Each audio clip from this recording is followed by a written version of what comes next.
The stars hung cold and bright above the black hull of Fenrir's Howl, its steel ribs growing softly as it drifted in the silence between suns.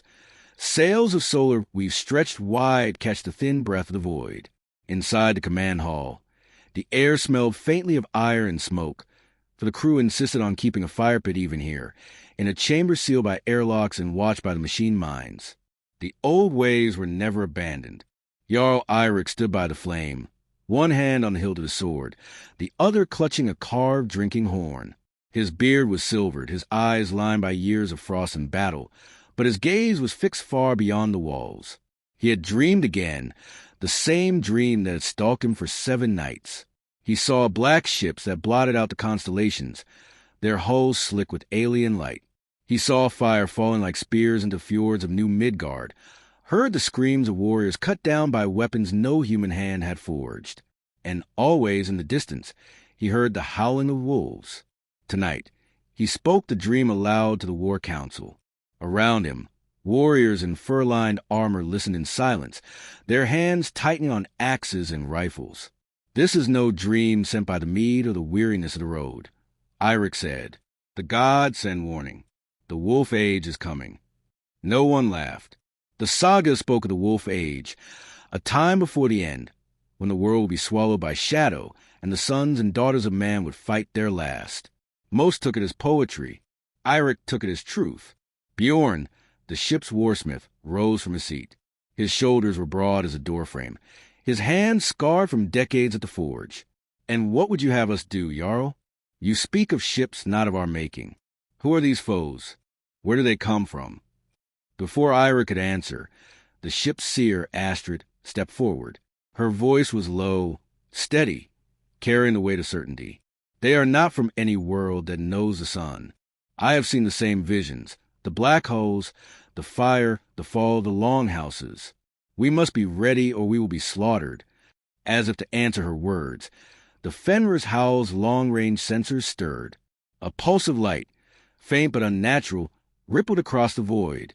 Bjorn moved to the console, fingers dancing over controls. A reading appeared, an object, small but fast, cutting across their path.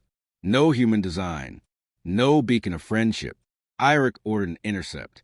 The crew moved like a single mind. Sailcloth folded into the hull. Engines roared, pushing the longship through black waterless seas. When they reached the object, it was tumbling, a shard of metal no larger than a warrior's coffin, pitted by micrometeorites. They brought it aboard. In the forge bay, Bjorn worked his tools with care. Layers of alloy peeled away to reveal an inner chamber. There, cold and silent, lay a sphere etched with markings no scholar of New Midgard had seen. Runes, but not human runes. Their curves were wrong, their proportions alien. Worse still, within the sphere, a crystal pulsed faintly, and projected a shimmer of light. The shimmer became images. They flickered, blurred, but some were unmistakable. Cities of Earth, deserts of Mars, the ice plains of Europa. Faces of humans from centuries past. Someone, somewhere, had been watching them for a very long time. When the projection ended, silence fell. Astrid's eyes narrowed. This is no chance meeting. They have been studying us, waiting for a time to strike. The crew knew what this meant. In the old days, when a rival clan scouted your halls, they came to test your strength before the raid. The same law held true in the void. Eirik returned to New Midgard with the relic. News spread quickly. In the thing, the great assembly hall, the chieftains of every fjord gathered under the dome's aurora glow. The object was set in the center for all to see. Murmurs filled the air. Some called it proof of a threat. Others scoffed, calling it debris from some forgotten war. Eirik spoke plainly. "We have been found by eyes not our own. They know our worlds. They know our faces. Will you wait for their ships to darken our skies before you raise your axes?" From the back of the hall, a voice shouted, "You see ghosts in the stars. Old man, we have peace with our neighbors. No alien has raised a hand against us in 100 years." Astrid rose, her voice carrying above the noise. "Peace is the rest before the storm. The sagas tell of it. We are children of the storm, not its prey." The assembly voted. By a narrow margin, they agreed preparations would begin, weapons would be forged, ships made ready. Yet not all clans obeyed. Some returned home, choosing trade over war. They sent word to Earth and the colonies, but replies came slowly, wrapped in polite dismissal. Humanity had other concerns. On the edge of the system, the Fenrir's Howl resumed patrol. Weeks later, a second object appeared, larger this time, moving with intent. The longship intercepted, weapons primed. As they closed in, the object shifted course. It was no derelict. Bjorn's hands danced over firing controls. Railgun spat tungsten slugs into the dark. The object shuddered, slowed, and fell silent. They brought aboard, cautious. But the moment their boots touched its hull, the object detonated. A blast of light, and heat tore through the ship's flank. 2 warriors were caught in the explosion. In silence, the crew gathered their remains, wrapping them in woven steel cloth before sending them into the black with the chant of the dead. Irik's voice was steady as the pyres burned. Blood has been spilled. The war has begun, whether the others see it or not. We will be ready. The years rolled on, and the forges of New Midgard never cooled. Hammers rang day and night in every fjord. The old longships were torn down and rebuilt, their keels lined with alloys mined from the system's iron moons. Sails became sheets of composite weave that caught not wind, but the push of plasma exhaust. Weapon racks once hung with axes alone now bore rifles, plasma cutters, and boarding pikes tipped with magnetized steel to grip alien hulls. Children were raised in the rhythm of 2 worlds, the old and the new. In the morning, they learned sword drills in the frost under the pale light of the twin moons. In the evening, they sat in simulators, navigating asteroid belts, learning to strike and vanish. They recited the sagas until they could speak them from memory, because every warrior was also a skald, and every skald was a keeper of the will to fight. In the Capitol Dome, the council hall grew busier with each passing winter. Reports came from deep patrols, faint signatures in the void, always gone by the time a hunter ship arrived. No alien fleets, no open attacks, but the pattern was there for those willing to see it. Irik's granddaughter, Freya, saw it most clearly. She had been a girl of 10 when the second probe exploded aboard Fenrir's Howl. She had grown into a warrior with a mind like a sharpened blade and the patience of ice. When Irik's heart finally failed, it was Freya who stood before the thing. She spoke no honeyed words, offered no illusions of safety. "They are coming," she said simply. "If we wait for them to choose the time, we will die as prey. If we choose the time, we will live as wolves." Her rule began with reforms that stirred the clans. She dismantled the comfort fleets, the pleasure barges and ceremonial escorts, melting their hulls into armor plate. She ordered the construction of the star longships, each capable of striking across 5 systems in a single jump. Their hulls were long and lean, patterned with the knotwork of ancient Midgard, so that even in the void, the sight of them inspired the old fire. Bjorn, grown older but not slower, became her chief warsmith. Under his guidance, the weapons of the Vikings became things of terrible beauty. Axes whose edges shimmered with molecular disruption fields, shields woven with phase-resistant fibers that could turn a plasma burst as easily as a spear thrust. Freya knew war was more than weapons. She sent traders to human colonies beyond the rim, selling ore and crafted tools for information. Most contacts were polite but cold, uninterested in talk of alien watchers. Yet whispers began to return from these journeys. Merchants who spoke of strange disappearances in uncharted systems. Mining crews who found carved fragments deep in asteroid hearts, their markings alien yet deliberate.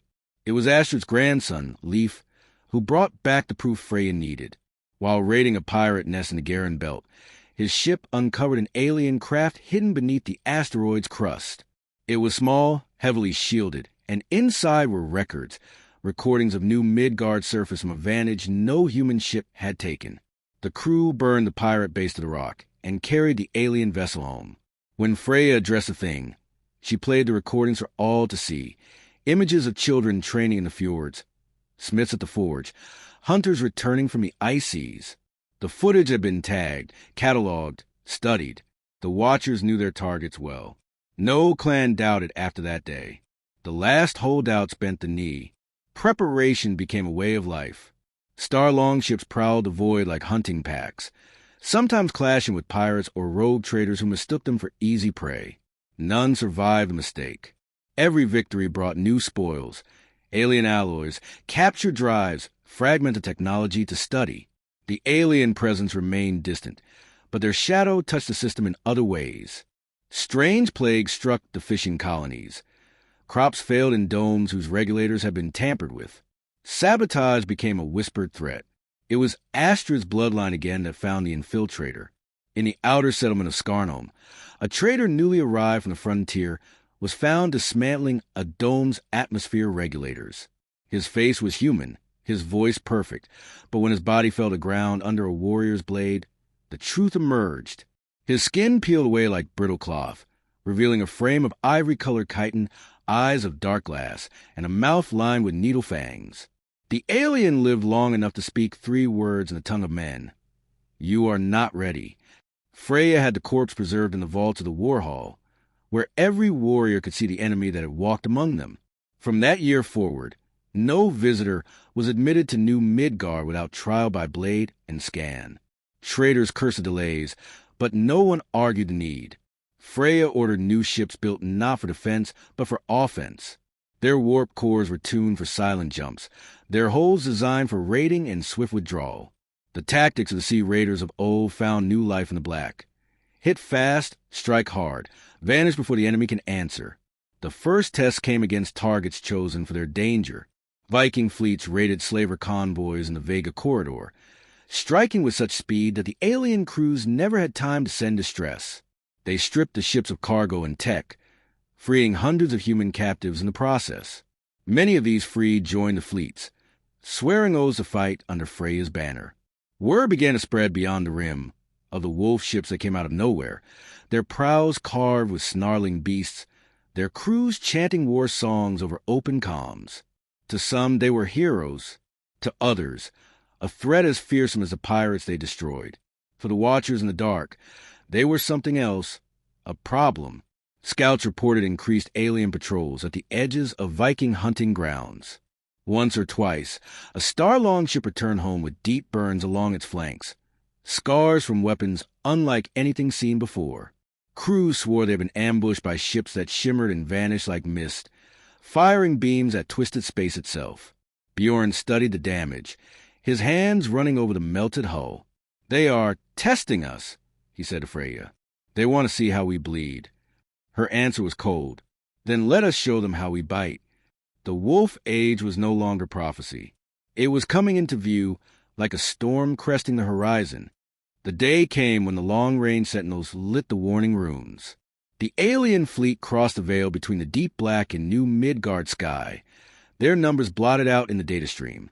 Hundreds of vessels moved in perfect formation, their hulls slick with the oily shimmer of distortion fields. They advanced without hail, without demand, without hesitation.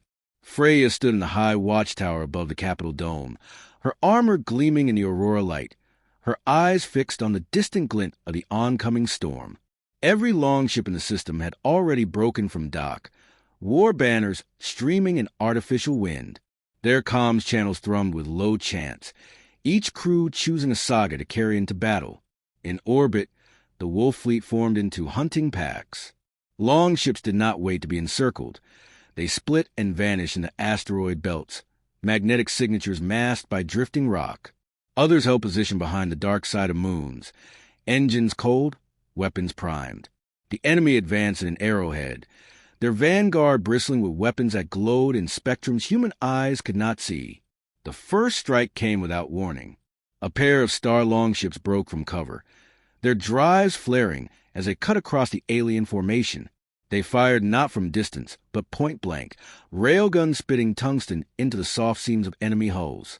One alien ship cracked open like a frozen lake under a hammer blow, its crew spilling into vacuum before emergency shields sealed the breach.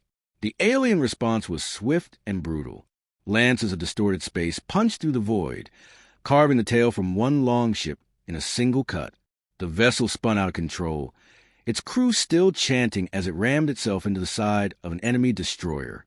Both ships vanished in a bloom of white fire. Freya's voice cut through the battle net. Close the gap. Board them. Let them taste our steel. Her own flagship, the Storm Wolf, roared into the fray. Its prow slammed against an enemy cruiser, magnetic clamps locking hull to hull. Hatches blew open, and the warriors of New Midgard surged forward, shields high, axes and rifles cutting a bloody path through corridors of alien alloy. The invaders were not built for close combat. They moved like insects, all delicate limbs and chitin armor. Their weapons made for distance. At arm's length, they fell quickly, their shrieks drowned out by human war cries. In one chamber, Freya cut down a cluster of them herself, her axe biting through armor and bone alike. She moved like a storm-given flesh, her blows relentless. Across the system, the battle fractured into 100 smaller wars. Wolf packs struck supply ships, crippling the enemy's ability to resupply. Others darted between enemy capital ships, hammering engines and communications arrays. The alien formation began to falter, their once perfect lines bending under the relentless strikes. Then came the turning point. Bjorn, aboard the Iron Fang, found the enemy command vessel, a massive construct bristling with weapons, its hull plated in a material that drank light. He called for Freya. She answered, and together their ships struck like twin fangs at the beast's throat. The fight was brutal. Beams tore through Iron Fang's flank, venting whole compartments to vacuum. The Storm Wolf lost 2 engines, its hull glowing with the heat of near misses. But they pressed on, closing the distance until the enemy filled their entire view. Freya gave the order, and the Storm Wolf rammed. The impact tore through both ships. Alarm screamed, decks tilted, gravity failed. Boarding clamps engaged, and once more the warriors surged forward. They reached the alien bridge in a tide of steel. The commander was unlike the others, taller, armored in iridescent plates, eyes burning with cold light. It spoke in a voice like shattering ice, offering surrender if the humans would bow. Freya's answer was her axe. The aliens had struck the deck with a dull ring, and the battle net filled with human victory cries. With their command vessel taken, the alien fleet faltered. Orders clashed, ships hesitated, some broke formation entirely. The Vikings pressed the attack, using their warp cores to jump behind the enemy lines, shredding supply ships and rear guards before the invaders could respond. The void became a hunting ground, and the prey was no longer human. By the battle's end, fewer than half the alien ships escaped into the dark. The rest burned or drifted, their hulks claimed as trophies. New Midgard's losses were heavy, whole crews gone, ships reduced to molten wreckage, but their dead were sunk into the sagas before the wreckage cooled. In the aftermath, Freya stood before the thing, the alien commander's helm in her hands. She placed it at the center of the hall. "They thought us prey," she said. "Now they will remember us as wolves." Across the galaxy, the story spread.